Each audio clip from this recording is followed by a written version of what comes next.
Hello, this is Jessica Barkley, and welcome to another edition of Mind Your Mindset. So, we are already on podcast number 10. If you can realize that, it's incredible how fast things move.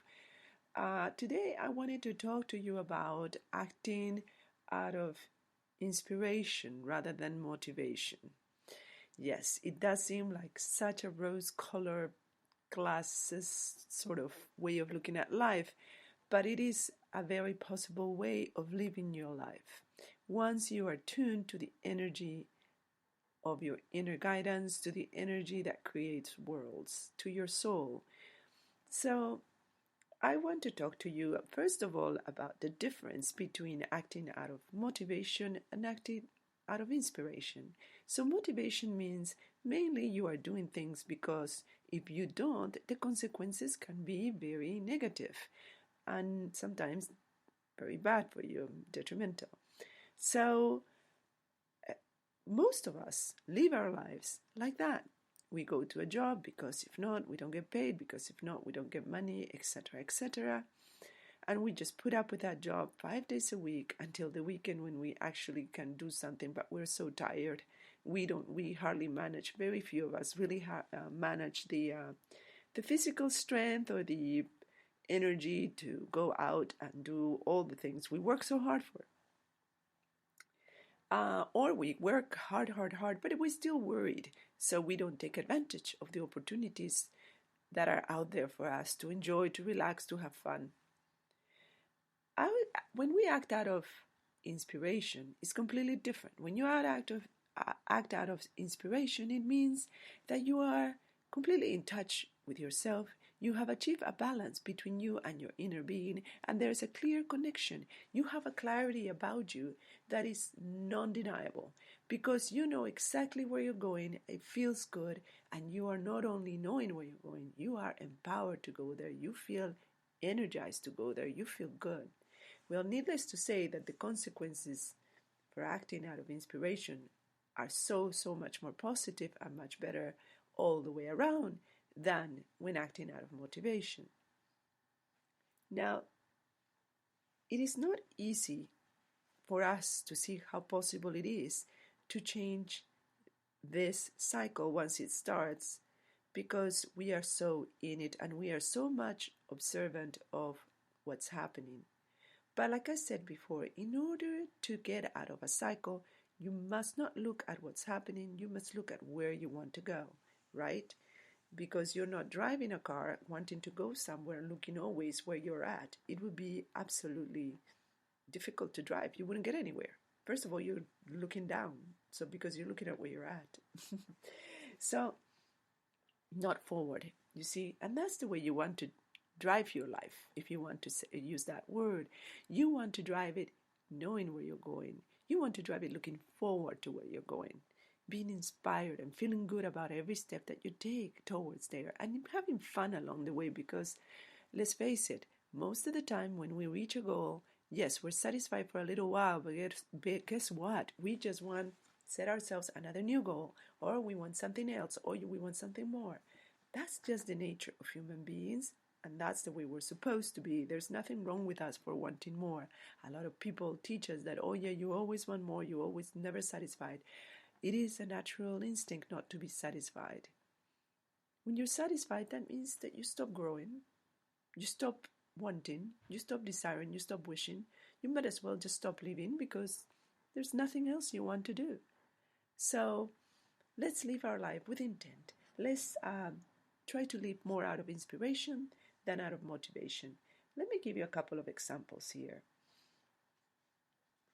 For example, when you have to work out, right? So many people face this problem when working out because when we work out, definitely we work out of motivation. We want to be thin, we want to be healthy, we want to, make sure our bodies are getting the proper exercise. But let's face it, there's a lot of us who don't look forward to going to a gym, getting on a machine for 30 minutes.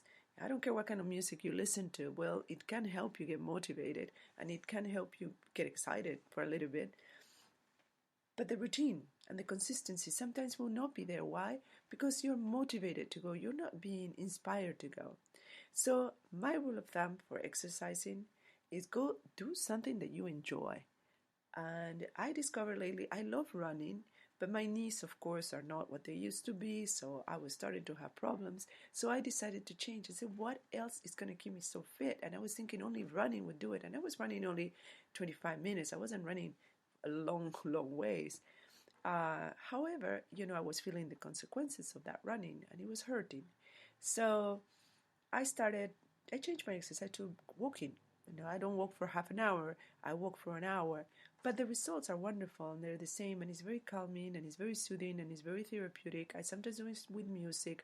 I sometimes listen to a podcast when I'm walking, or sometimes, walk with my dog or with friend's dog or my friends. It's just nice. Where I walk, it can be anywhere you enjoy. Really, the more you enjoy it, the more you're going to keep up with your workout routine. So working out, choose something that you really like, whether it's yoga, whether it's dancing, whether it's just hiking, tennis. If you like to interact with people, choose something that you can do with other people. Just find something that you really enjoy so you're inspired to work out, not motivated, because that way you're going to keep it up for a much longer time. And consistency, my friends, you know this. Consistency is the key to a healthy body, to seeing the results that you want to see. So there was a little bit of coaching on workouts. The other thing is artists. They know perfectly the difference between working for motivation and working for um, inspiration. Absolutely, there's no way an artist can produce the same quality of work acting out of motivation than acting out of inspiration, right? And for that, the artist sort of usually has to be in that zone of receiving. When you want to be inspired, you really have to get all your resistance down, all your guard down, relax, close your eyes if you can, let go of all the tension in your body, breathe in, and just allow for the flow to come in. If it doesn't come in right away, that's fine. At least you're clear in your mind and you're allowing that energy to blend in with yours. And it will happen. You will notice. You will get an impulse to do something. It might not be what you thought it was, but that might lead you to something else. That might lead you to something else. That might lead you to exactly what you were looking for without even knowing. So, artist, a perfect example of that situation. The other thing is, okay, recently I went through something with a daughter of a friend of mine. She had recently graduated and she found a job in New York, and it was with a very, very, very high-end firm, but also very small. There were only two people in the office, and this poor girl was just being very, very how do you say, I don't want to say beaten, but verbally abused by these women who were completely stressed all the time and who had not a very healthy environment in the office. So whenever she could, she take a chance to go run errands outside the office. She would call me, and I tried to guide her through the whole process because I knew that she could find something so much better, but it was going to take her a little while to realize this. So comfort zone is very important. What do you feel comfortable with? Of course, she wasn't going to quit her job. First of all, she had just started it. And secondly, it was her first job after college, so she wanted to last. And thirdly, she needed the experience and she needed the money. So, the situation started getting worse and worse, and she would call me almost every day, sometimes crying, super stressed. And, I didn't say anything. I didn't say quit your job, or I didn't say go look for a job, but I said I did guide her to finding places about things about her job that she actually enjoyed, that actually, she could, and she would mention them to me. And then I said, how about the people you work with? How about the good aspects of them? I'm sure that they are very powerful women, that they have worked hard to get where they are. They have many talents. I'm sure you can name those talents. I'm sure they're very good at what they do. And the other thing is, you are going through all of this, but you are learning tons because it's a small office, and therefore they're giving you much more responsibilities than if it was a bigger office. So you are making contacts, you are learning, and you're growing so fast. So yeah, it was painful, but I taught her to look at the more positive sides of the job. The job became a joke because she was talking about it, about all the perishables of her job and how hard it was and how ridiculously gruesome it was, that it was funny to her friends. So she kept talking and talking about it. I said, stop talking about it. I know it's funny, but don't Don't sacrifice your own alignment just to make other people laugh. And concentrate on the things that are a little bit more positive about your job and how those things are helping you, get the experience that you need to land a much better job. You never know when. One day, after we had a meeting, she went back to New York, and she called me, she goes, I think I'm going to start looking for a job. I think my time here is up. She had given herself about a year if they didn't fire her first, because that's the kind of office that it was. So she was about to finish that year, and she started, that was more comfortable for her than quitting. So she started looking for jobs, and she started applying, and she would get calls. She'd get very excited. She would go to the interviews, and then they'll never call back. And she was so disappointed. She would call me, oh, they haven't called me. I said, listen, this is just a preparation for when the right one comes along. At least things are happening, you're getting more and more interest, you're getting more and more responses, you're getting to exercise, your ability to survive an interview and to ace an interview. So all of this is very important for when you are really, really ready and the real job that you really want comes along. Just make a list of the things that you would like on your new job. Things that you are missing on this one, that this one taught you, that you really, really wanted. And so she made a list, like she wanted to be with lots of young girls her age, that she wanted to work in an environment where people love to work but also love to party. And it was, sort of that camaraderie going on. She wanted a boss that was understanding about, how the way she treated her, and she treated with respect, and she wanted to be appreciated. Who doesn't? She wanted to be appreciated for the things that she did, and then she wanted people that would encourage her when she made a mistake, because after all, it is a learning process. So all of these things she put into her, list, among others, I'm sure. And after 4 months or so, she calls me up. She goes, you know what? I just got a call from this company, huge company, and they want to interview me. So I said, okay, concentrate on the process of interviewing. Don't feel disappointed. Just go there, feel good, meditate in the morning, and, just envision yourself through the interview, visualize yourself through the interview.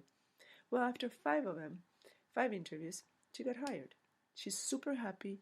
The job is everything she had put on her list and more. She has a bunch of girls that are her age. They're great workers, super intelligent people, super, ambitious, but at the same time, they're nice. They like to socialize and they go out together. So, and her boss on top of that had gone through the same experience she had gone through. So she landed a boss that she really could really understand her. So what could be better? But why? Because she kept positive. She kept looking at the positive aspects of things. She didn't have that attitude of self-defeat. To the contrary, she never even looked at it. When I talked to her, we never concentrated on that. You can do this in every aspect of your life, and you'll see how it changes the way your mindset is set to perceive things. So it's extremely important. Again, it's extremely important that you have a good mindset when it comes to the things that you feel frustrated about, and how those things are really teaching you evolve, teaching you to grow, and making you appreciate the things that are good within the challenging times. So I want to leave you with a quote from my book, Mind Your Mindset. And the quote goes, "The way I feel about anything is entirely up to me, and the way I choose to perceive it." So we go again. The way I feel about anything is entirely up to me, and the way I choose to perceive it. So it's all about perception again. And perception is all about where your mindset is at, right?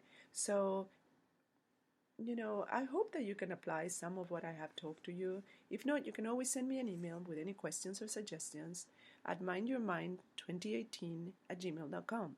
This is Jessica Barkley, and I really enjoy talking to you, and I hope that you keep listening to my podcast and that they are helping you in one way or the other. Either way, you can always send me an email at mindyourmind2018@gmail.com. Well, for now, we are done. I look forward to the next podcast. And until then, live well, be good to yourself, mind your mindset. And this is Jessica Barkley. Goodbye.